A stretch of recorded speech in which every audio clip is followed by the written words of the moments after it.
1996లో కర్ణాటకను రేపుల రెడ్డి గజగజ వణికించేశాడు. పోలీసుల నిఘా వైఫల్యం, అతనికి శిక్ష పడేలా చేయాలన్న తపన లేకపోవడంతో వరుసగా పోలీసుల నుంచి తప్పించుకోవటం, బయటకు వచ్చి రేపులు చేయటం అతడికి ఇదే పని.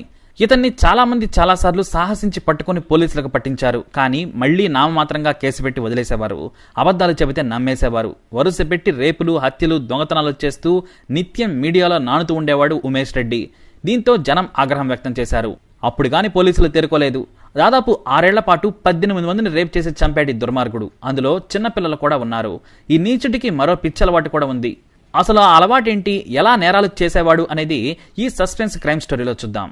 ఉమేష్ రెడ్డి కర్ణాటక రాష్ట్రం చిత్రదుర్గ జిల్లాలోని బసప్ప మల్లెగ గ్రామంలో 1969లో పుట్టాడు. ఇంటర్ వరకు చదువుకున్నాడు. ఆ సమయంలోనే సిఆర్పిఎఫ్కు ఎంపికయ్యాడు. మంచి జీవితం, ట్రైనింగ్లో కూడా మంచి గుర్తింపు తెచ్చుకున్నాడు. ఆయుధాలు వాడడంలో కూడా మంచి స్కిల్ సంపాదించి ఆర్మీ అధికారుల దృష్టిలో పడ్డాడు. దీంతో ఒక కమాండెంట్ ప్రత్యేకంగా తన ఇంటి దగ్గరే భద్రత కోసం ఉమేష్ రెడ్డిని నియమించుకున్నాడు. మొదట్లో బాగానే పనిచేశాడు. కానీ అతనికి కామపిచ్చి. ఇక రెండవది ఏంటంటే ఆడవారు ధరించిన బట్టలు వేసుకోవాలి. ముఖ్యంగా ఇన్నర్ వేర్లు, బ్రాలు, ప్యాంటీలు. వినటానికి చాలా అసహ్యంగా ఉన్నా, చెప్పడానికి నాకు సిగ్గేస్తున్నా ఇది మాత్రం నిజం. వాటిని వేసుకోవాలని తపన పడేవాడు, రగిలిపోయేవాడు. ఈ క్రమంలోనే కమాండర్ కూతురి మీద కన్నుపడింది. ఆమె వయసు 21 ఏళ్లు, అప్సరసలా ఉంటుంది. అసలు భూమి మీద ఎంత అందగత్తెలు కూడా ఉంటారా అని ఉమేష్ రెడ్డి భావించాడు. ఇంకేముంది, ఎవరూ లేని సమయం చూసుకొని ఇంట్లోకి వెళ్లి మంచినీళ్లు కావాలని వెళ్లి అత్యాచారం చేయబోయాడు. అయితే ఆమె మార్షల్ ఆర్ట్స్లో ఛాంపియన్. 4 కిక్కులతో ఉమేష్ రెడ్డిని తన్ని పడుకోబెట్టింది. ఆ తర్వాత తన తండ్రికి ఫోన్ చేసేలోపే తుపాకీ అక్కడే వదిలేసి చిత్రదుర్గకు పారిపోయి వచ్చేశాడు. అయితే సదరు కమాండెంట్ అతన్ని సిఆర్పిఎఫ్ నుంచి సస్పెండ్ చేయించాడు. కానీ కేసు మాత్రం పెట్టలేదు. అదే వాళ్లు చేసిన తప్పు. ఆ రోజు కానీ కేసు పెట్టి ఉంటే శిక్ష పడేది. కానీ అలా జరగలేదు. ఇక చిత్రదుర్గకు వచ్చి ఖాళీగా కొన్ని రోజులు ఉన్నాడు. ఇంతకుముందు సిఆర్పిఎఫ్ లో ట్రైనింగ్ తీసుకున్న సమయం బాగా కలిసి వచ్చింది. ఆ శిక్షణతో ఏకంగా డిస్ట్రిక్ట్ ఆర్మ్డ్ రిజర్వ్ ఫోర్స్ లో ఉద్యోగం పొందగలిగాడు. బ్యాక్గ్రౌండ్ చెక్ చేయకపోవడంతో ఆ ఉద్యోగం నిలబడగలిగింది. మధ్యప్రదేశ్లో ట్రైనింగ్ తీసుకుని కర్ణాటకకు తిరిగి వచ్చాడు. డిఏఆర్లో జాయిన్ అయినా జీతం మాత్రం తీసుకునేవాడు, కానీ డ్యూటీకి వెళ్లేవాడు కాదు. ఎందుకంటే అతడికి కామ పిచ్చి ఎక్కువ. దీంతో మహిళలను కసితీరా అనుభవించాలనే వేటలో పడ్డాడు. తల్లిదండ్రులు సంపాదించిన ఆస్తి కూడా బాగానే ఉంది. దీంతో మొదట ఆడవారిని అనుభవించాలి, అది కూడా వేరువేరు మహిళలతో ఎంజాయ్ చేయాలి. వారు వేసుకున్న ఇన్నర్ వేర్లను వేసుకోవాలనే తపన పడేవాడు. అతనికి కొత్తవి కొనుక్కుంటే సంతోషంగా ఉండేది కాదు. ఆడవారి ప్రైవేట్ భాగాలను తాకినవి ధరిస్తేనే ఉమేష్ కు అదో తృప్తి. అందుకోసం మధ్యాహ్నం 12 నుంచి 3 గంటల మధ్య ఏ ఇల్లు ఖాళీగా ఉందో వెతుక్కుంటాడు. మంచినీళ్లు కావాలనో లేదంటే అడ్రస్ పేపర్ పట్టుకునో డోర్ కొడతాడు. అలా లోపలికి వెళ్లి కత్తి చూపించి బెదిరించి రేప్ చేసి చంపుతాడు. వారు ధరించిన బట్టలు ఎత్తుకుని వచ్చేస్తాడు. ఇదే ఉమేష్ రెడ్డి కిరాతకపు నేర దిన చరిత్ర. ఇక ఉమేష్ రెడ్డి మొదటి రేప్ కేసు చిత్రదుర్గలోని ఒక కాలనీలో జరిగింది. ఒకరోజు మధ్యాహ్నం 1 గంటకు వీధిలో తిరుగుతున్నాడు. ఒక ఇల్లు నిశ్శబ్దంగా ఉంది. ముందు గేటు వేసినా లోపల డోర్ తీసే ఉంది. దీంతో దాహం వేస్తుందని గేటు తీసుకుని డోర్ దగ్గరకు వెళ్లాడు. ఒక మహిళ ఎవరు కావాలని అడిగింది. దాహం వేస్తుంది, కాసిన్ని మంచినీళ్లు ఇస్తారా అని అడిగాడు. ఆమె కిచెన్ లోకి వెళ్లగానే ఇంట్లో ఎవరూ లేరని గ్రహించిన ఉమేష్ డోర్ వేసేశాడు. ఆమె రాగానే కత్తి తీసి బట్టలు తీమని బెదిరించాడు. లేదంటే చంపేస్తానన్నాడు. భయపడిన ఆ మహిళ చెప్పినట్టే చేసింది. ఆ తర్వాత ఆమె చేతులను కట్టేసి రేప్ చేసి ఆమె వేసుకుని విడిచేసిన బట్టలన్నీ కూడా తీసుకుని వచ్చేశాడు. కానీ ఆమెను హత్య చేయలేదు. అయితే సదరు మహిళ పోలీసులకు ఫిర్యాదు చేయలేదు. తెలిస్తే తన సంసార జీవితం పాడవుతుందని భయపడింది. కానీ ఈ విషయం ఉమేష్ అరెస్ట్ అయిన తర్వాత చెబితే గాని ప్రపంచానికి తెలియలేదు.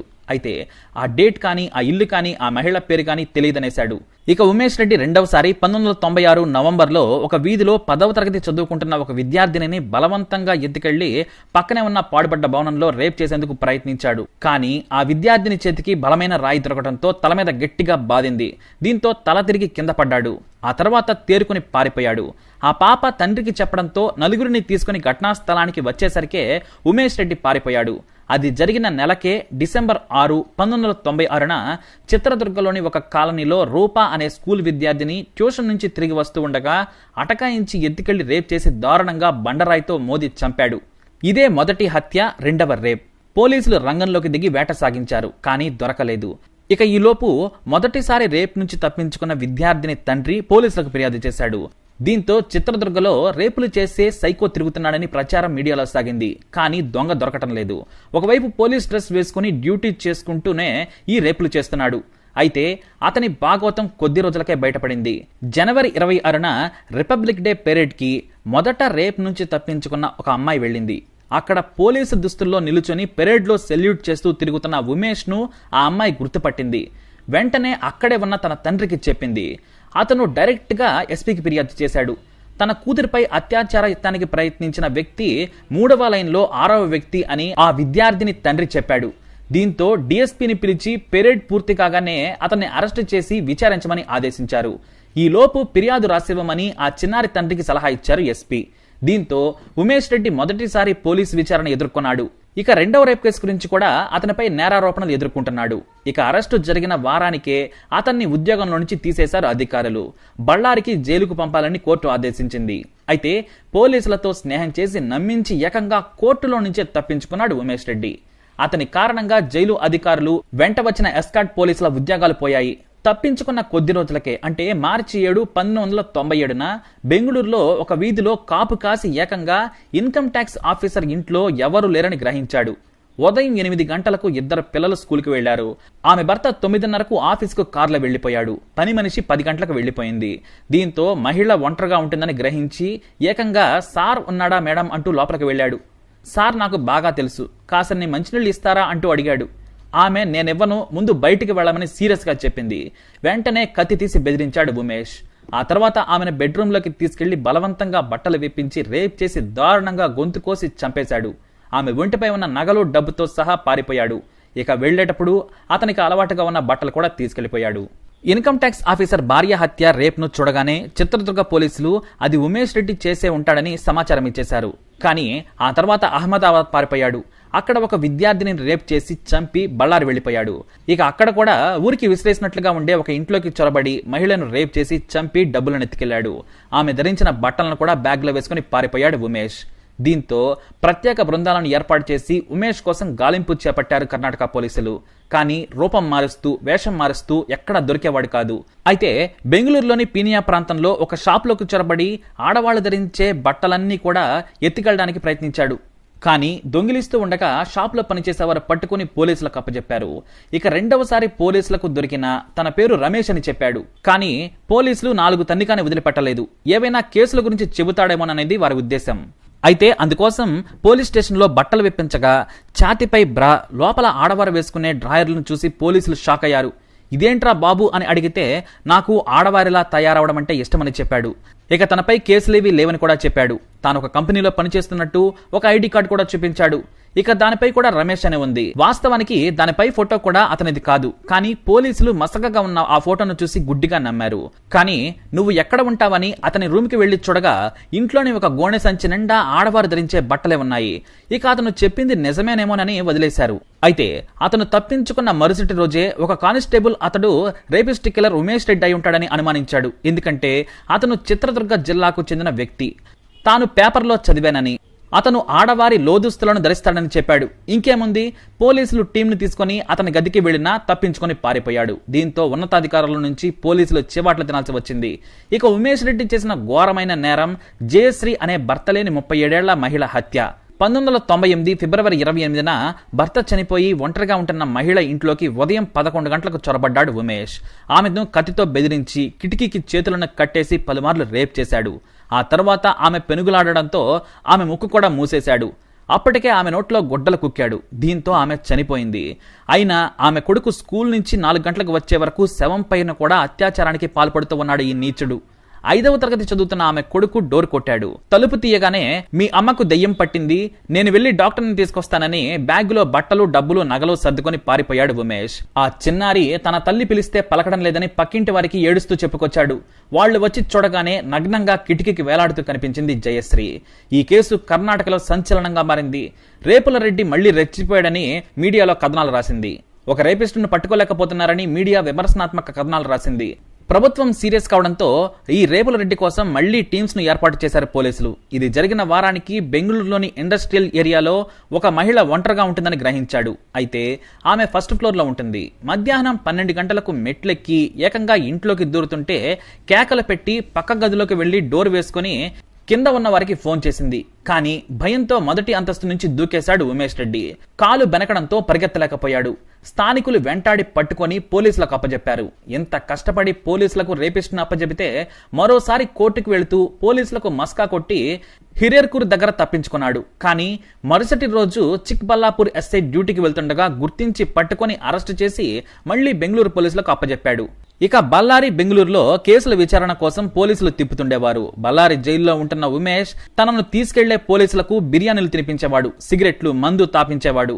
దీంతో ఉమేష్ కు వారికి మంచి స్నేహం ఏర్పడింది. కానీ ఏ రోజు కూడా తన బేడీలు తీయమని వారిని కోరలేదు. అలా 2 నెలల తర్వాత మంచి స్నేహం ఏర్పడిన తర్వాత కేఎస్ఆర్టీసీ బస్సులో బళ్ళారి నుంచి బెంగళూరుకు కోర్టుకు తీసుకెళ్తున్నారు పోలీసులు. అతను కరుడుగట్టిన నేరస్తుడు, రేపిస్ట్ అని తెలిసి కూడా మరోసారి అశ్రద్ధ వహించారు పోలీసులు. అతను పలుమార్లు తప్పించుకున్నాడని తెలిసినా కూడా 2 కానిస్టేబుళ్లను ఇచ్చి పంపారు. అతను దాదాపు 2 నెలల పాటు వారికి బాగా ఖర్చు పెట్టి నమ్మించాడు. బళ్ళారి నుంచి బెంగళూరు వెళ్తుండగా ఒక చోట 2 వ్యక్తులు మూత్రం పోయడానికి బస్సును ఆపించారు. ఆ సమయంలోనే తనకు యూరిన్ వస్తుందని ఉమేష్ చెప్పాడు. కానిస్టేబుల్స్ కూడా వెళ్లమని చెప్పారు. కానీ బేడీలతో వెళ్తే బాగోదు, మూత్రం పోయడానికి కూడా తీయరా అంటూ జోక్ చేశాడు ఉమేష్ రెడ్డి. మొదటిసారి అడిగాడు కదా అని నమ్మి తీశారు. వాళ్ళిద్దరూ హాయిగా బస్సులో కూర్చున్నారు. ఇంతలో మూత్రం కోసం దిగి జొన్న చేనులోకి వెళ్లి పరిగెత్తాడు. మూత్రం కోసం దిగిన వ్యక్తి మీతో వచ్చినతను పారిపోతున్నాడని చెప్పడంతో కిందికి దిగారు కానిస్టేబుళ్లు. చుట్టూ చేనులే ఉన్నాయి. కానిస్టేబుల్ ఎంత వెతికినా దొరకలేదు.